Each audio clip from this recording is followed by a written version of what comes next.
না লিখলাম, এখানে লেখার প্রয়োজন নেই। এবার কি বলেছে এখানে শিক্ষার্থীরা দেখো, read the text and answer the question 5, 6, 7 and 8। এই প্রশ্ন বোঝাটা কিন্তু বেশ গুরুত্বপূর্ণ।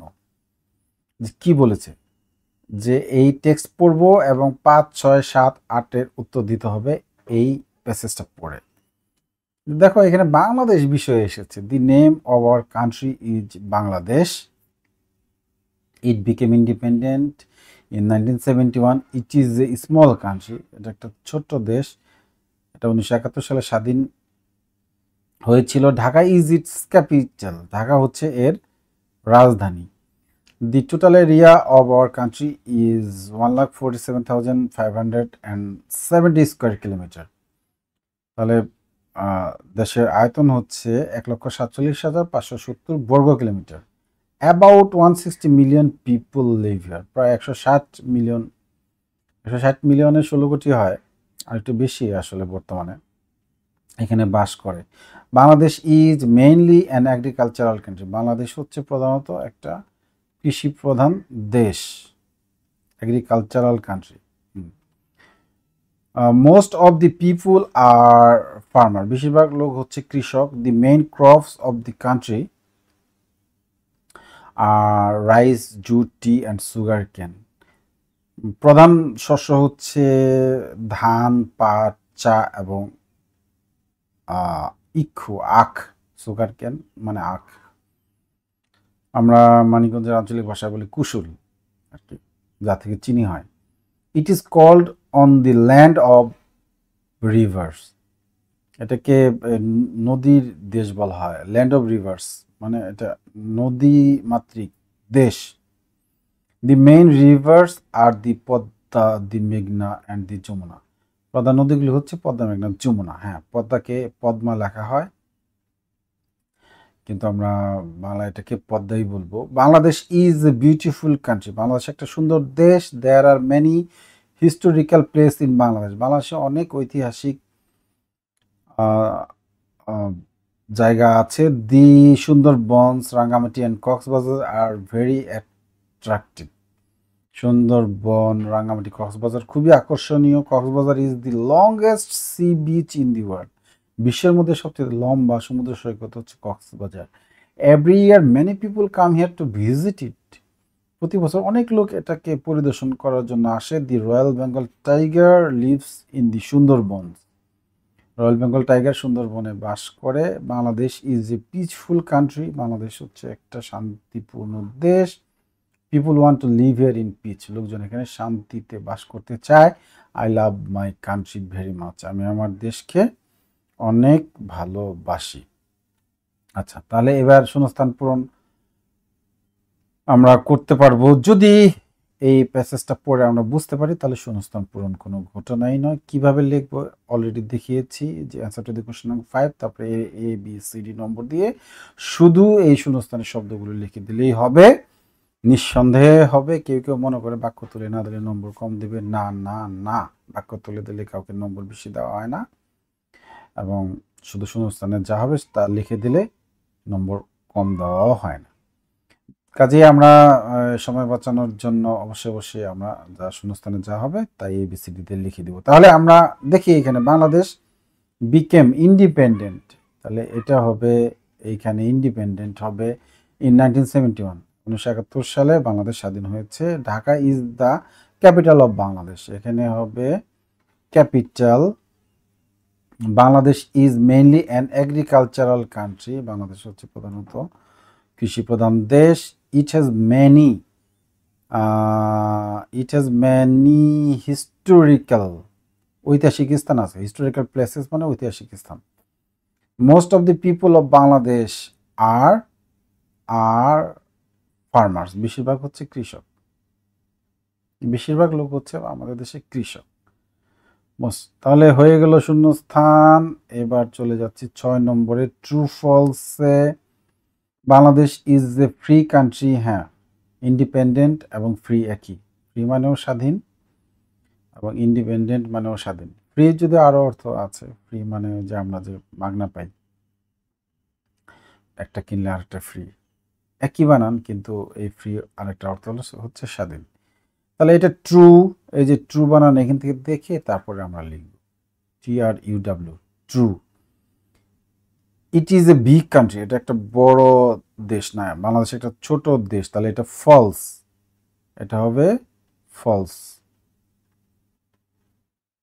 Cox's Bazar is the longest sea beach in the world, এটা হচ্ছে ট্রু, কক্সবাজার হচ্ছে বিশ্বের মধ্যে সবচেয়ে বড় sea beach. The people of Bangladesh are peace loving, বাংলাদেশের লোকজন হচ্ছে শান্তি ভালোবাসে, true, TRUE, true. Manikganj is the capital of Bangladesh, না না, Dhaka is the capital of Bangladesh, এটা false, FALAC। About 140 million people live here, প্রায় 140 মিলিয়ন পিপুল, না এখানে টেক্সটে দিয়েছে 160, তাহলে এটা ফলস। আসলে আরেকটু বেশি, তো টেক্সটে যা দেবে সেটাই আমরা ধরব। Answer to the answer the following question. আচ্ছা, নিচের প্রশ্নগুলো উত্তর একটা 2 করে। What is the name of our country, তাহলে আমরা এখান থেকে শুরু করব। দি নেম অফ, ইউর জায়গায় আমরা আওয়ার লিখবো, the name of our country is, তাহলে এখান থেকে লিখবো এটুক, এই টিটা বড় হাতে দেব, the name of our country, এই ইজটা দিব, এটার পরে আসবে ইজ। বাংলাদেশ বানান না পারলে প্যাসেজ থেকে নিব, বাংলাদেশ। তারপরে when did Bangladesh became independent, কখন স্বাধীন হয়েছে, বাংলাদেশ হচ্ছে 1971 সালে স্বাধীন হয়েছে। তাহলে বাংলাদেশ বি কাম, আর এখানে কেম দিয়ে দিব, এখান থেকে শুরু করবো। Bangladesh became independent in 1971। How many people are there in Bangladesh, বাংলাদেশে কত লোক বাস করে, এই যেখান থেকে শুরু করবো, দেয়ার, আর আরটা আসবে পরে, there are 160 million people, 160 million people are in Bangladesh, তাহলে there are 160 million people in Bangladesh, তাহলে কি হলো, there are 160 million people in Bangladesh. আমরা যে এখান থেকে প্যাসেজ থেকে হুবহু লাইন দিলেও এটা মিলবে, যেমন এখানে 160 মিলিয়ন পিপুলের লাইন কোথায় কোথায় খুঁজি দেখি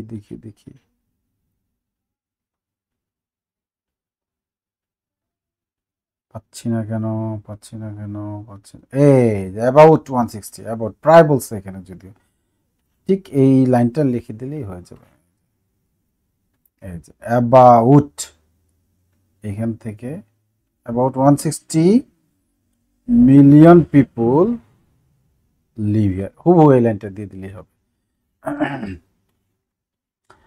তারপরে এখানে কি বলেছে, what are the main crops of Bangladesh, এটাও হুবহু এখানে আছে, rice, jute, tea and sugar cane.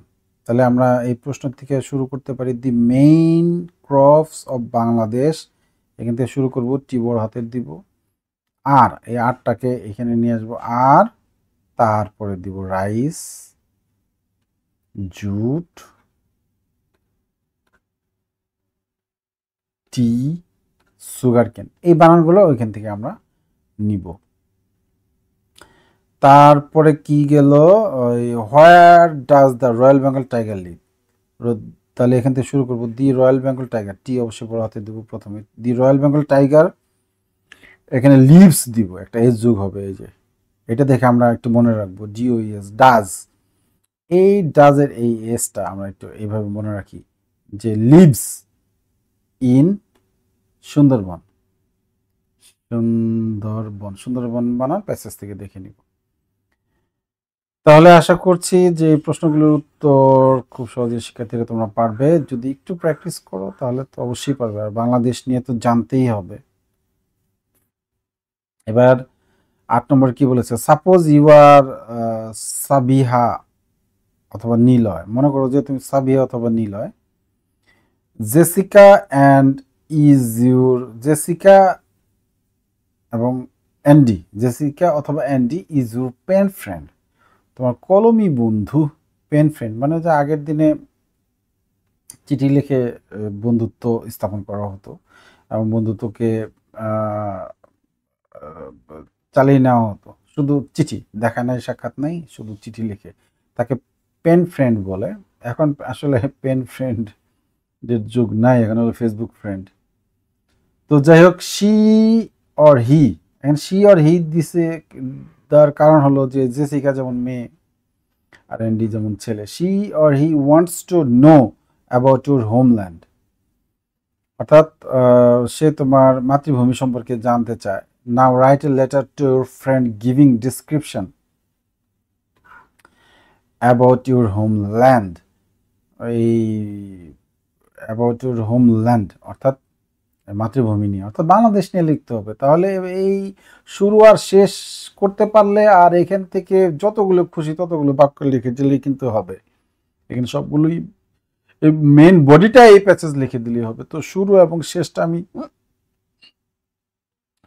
শেষটা আমি একটু বলে দিচ্ছি কিভাবে লিখবে তোমরা। এখানে আমরা শর্টকাট ঠিকানা দিব, যেমন তারিখ এবং শর্টকাট ঠিকানা, যেমন আজকে হলো 4/9/2024 মানিকগঞ্জ।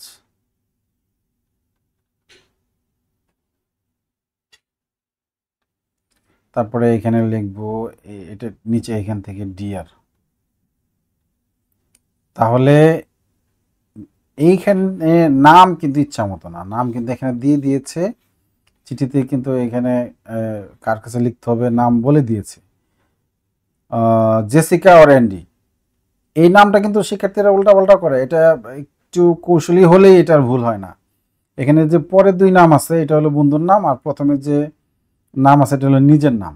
চিঠিতে প্রথমের নাম হবে লাস্টে আর শেষের নাম হবে প্রথমে, তো উল্টা, চিঠিতে পরেরটা আগে, আগেরটা পরে। অর্থাৎ বন্ধুকে তো আমি সম্বোধন করব ডিয়ার জেসিকা, ডিয়ার অ্যান্ডি। এখন দুইটা নাম দেওয়ার কারণ হলো যে তুমি ছেলে অথবা মেয়ে যে কোনো একটা নাম পছন্দ করতে পারো। ঠিক আছে, আমি এইখানে অ্যান্ডি নেই। সাধারণত ছেলেরা ছেলে এবং মেয়েরা মেয়ে নাম নেয়। তাহলে ডিয়ার অ্যান্ডি, এটা কমা দিতে পারি, এখান থেকে শুরু করতে পারি, আবার এখান থেকে শুরু করতে পারি। তো এখান থেকে শুরু করার রেওয়াজ বইয়ে নমুনাতে এখান থেকে শুরু করেছে। Dear Andy, hope you are fine, but take my cordial love, take my cordial love, hope, এই বরাবর আসবো, hope you are fine, আসলে তুমি ভালো আছো। I received your letter yesterday, CEIVED, I received your letter yesterday। এটা এক একজনের এক এক রকম হবে শুরু। ইন ইউর লেটার, তুমি তোমার চিঠিতে, in your letter you wanted to know, wanted to know,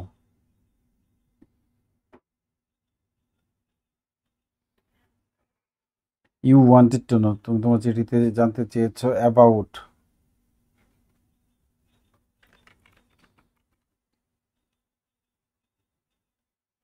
about my বাদে আওয়ার দেই, অ্যাবাউট আওয়ার কান্ট্রি, আমাদের দেশ সম্পর্কে জানতে চেয়েছো।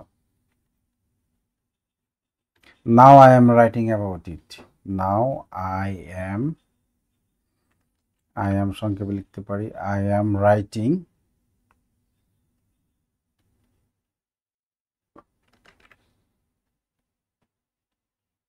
About it.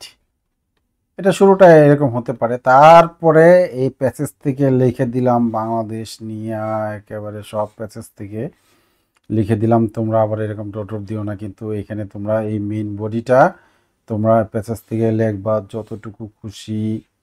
আমার পরামর্শ থাকবে বাংলাদেশ নিয়ে তো পুরো প্যাসেজটাই লেখা যাবে, কমপক্ষে 5টা বাক্য লিখবা, এটা আমার পরামর্শ থাকবে। তারপরে শেষে লিখবা নো মোর টুডে, আজ আর নয়, নো মোর টুডে,